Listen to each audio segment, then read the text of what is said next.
এক নির্মল দিনে দেবতার সন্তানেরা খেলাধুলো করছিল। তাদের খেলতে দেখে অসুরের বোনের খুব শখ হলো তাদের সাথে খেলার। সে তার দাদার কাছে গেল।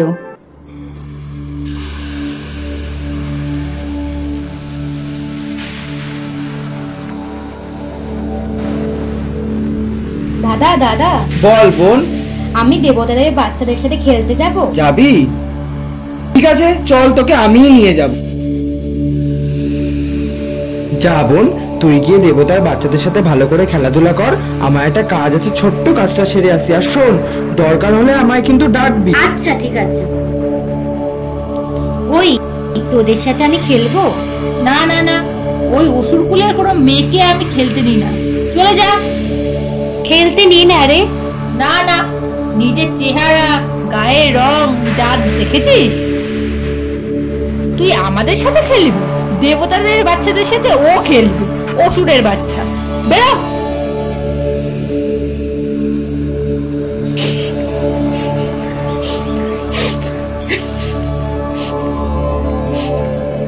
দাদাকে আমি বলবো, দাদাকে আমি এক্ষুনি গিয়ে বলবো। দাদা দাদা, কি হয়েছে বোন? তুই কাঁদছিস কেন? ওরা আমায় খেলতে নেয়, তাই? অপমান করে তাড়িয়ে দিয়েছে। তোর প্রত্যেকটা চোখে জলে বদলা আমি নেব। তুই চল আমার সাথে।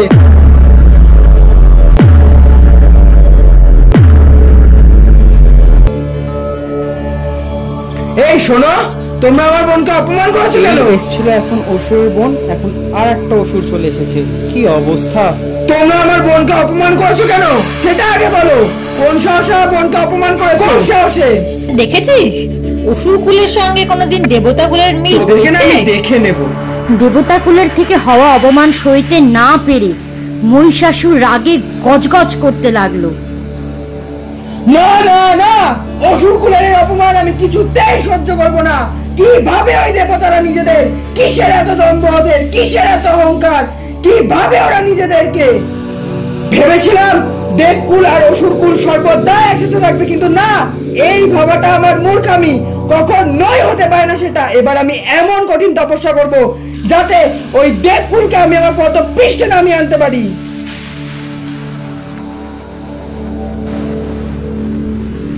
দেবতাকুলের করা এই অপমান মহিষাসুর সহ্য করতে না পেরে এক কঠিন তপস্যায় মগ্ন হলেন।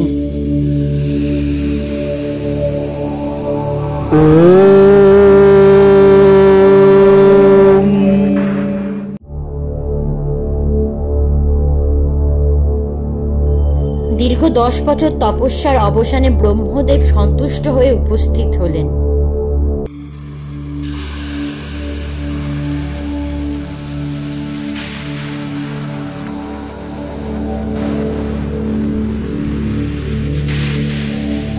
আমি তোমার তপস্যায় সন্তুষ্ট হয়েছি।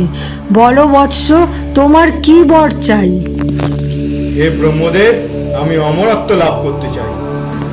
অমরত্ব লাভের বর আমি কখনোই দিতে সক্ষম নই বৎস। তুমি অমরত্ব লাভের বর ছাড়া যাহা চাও আমি সেই বরই তোমাকে প্রদান করি। আচ্ছা বেশ, আমাকে তাহলে এমন বর দিন যাতে কোনো দেবতা বা দানব আমাকে পরাস্ত না করতে পারে। বেশ, তবে তাই হোক বৎস। কোনো পুরুষ জাতি তোমাকে বধ করতে পারবে না কখনোই। তথাস্তু। ব্রহ্মার বর পেয়ে মহিষাসুর অত্যন্ত শক্তিশালী হয়ে উঠল এবং দেবতাদের স্বর্গ থেকে উৎখাত করে স্বর্গরাজ্য দখল করার জন্য বিশাল এক তাণ্ডব চালাতে লাগলো।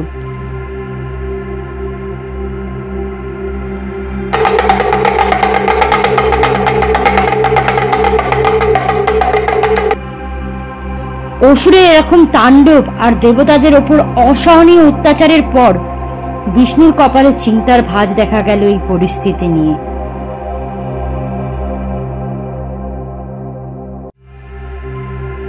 হে মহেশ্বর, আপনি তো সবই জানেন।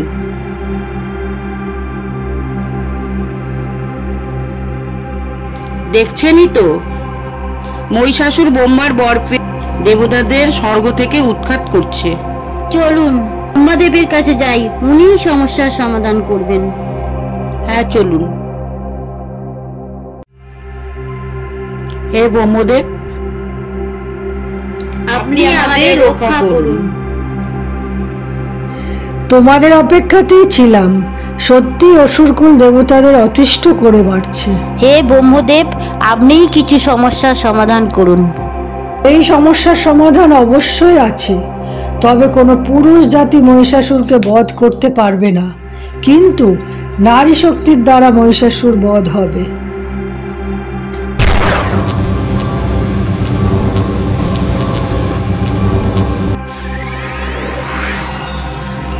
অতঃপর সমস্ত দেবতারা মিলে দেবী দুর্গাকে সৃষ্টি করলেন।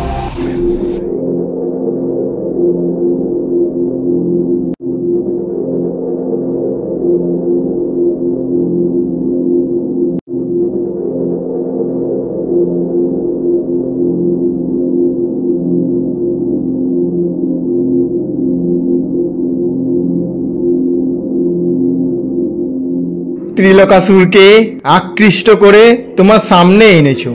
কে তুমি মনোমোহিনী? আমি বহু নামা, সিংহবাহিনী, দশপ্রহ রণধারিণী। বৃথা আস্ফলন নবলা নারী।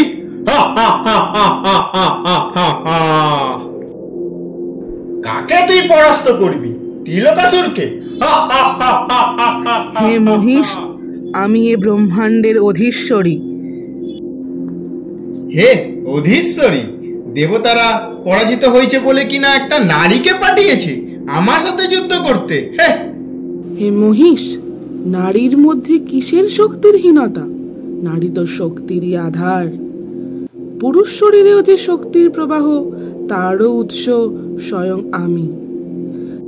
তাহলে কোন শক্তির প্রভাবে তুই শক্তিবান, তা অবগত হতে তুই আমার সম্মুখে অবতীর্ণ হ। দেবী দুর্গা মহিষাসুরকে যুদ্ধে আহ্বান জানালেন।